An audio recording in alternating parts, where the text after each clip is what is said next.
teño nada que dicir. Eu o que pido é único é que veñades a comer as navallas. A Comisión de Festas de Aguiño asumiu a organización da Festa da Navalla que se celebrará o próximo 10 de agosto na parroquia ribeirense. O prezo da ración será de 13 euros que conseguiu manterse grazas ao acordo acadado coa Confraría de Aguiño, posto que nesta primeira quincena de agosto a cotización do marisco tende a dispararse. Agradecer aos navalleiros que ese día vanos a facer o día viernes, día 8, van a ir ao mar só para coller o produto para a festa. E nós, como a Comisión de Festas, vanos a facer un precio especial, que ahora mismo leva o precio a navalla, que siga así, pero para nós hai un precio especial. Entón, teño que dicir que é moi, bueno, que é maravilloso.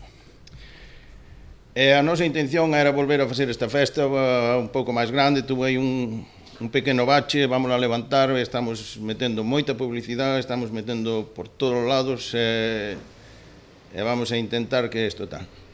A parte das navallas, temos intención de facer sardiñas asadas. Estamos falando que se van a coller sobre 450 kilos de navalla, máis ou menos aproximado.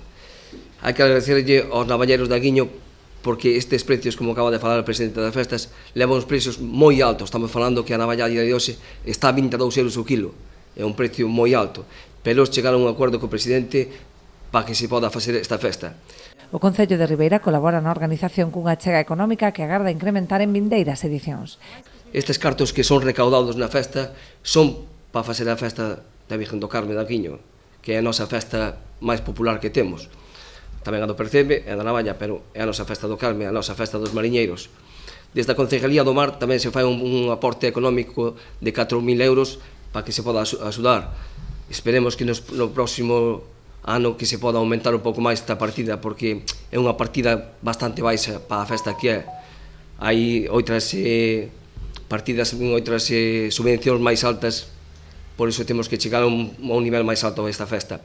A exaltación gastronómica contará tamén con animación musical cun grupo contratado polo Concello.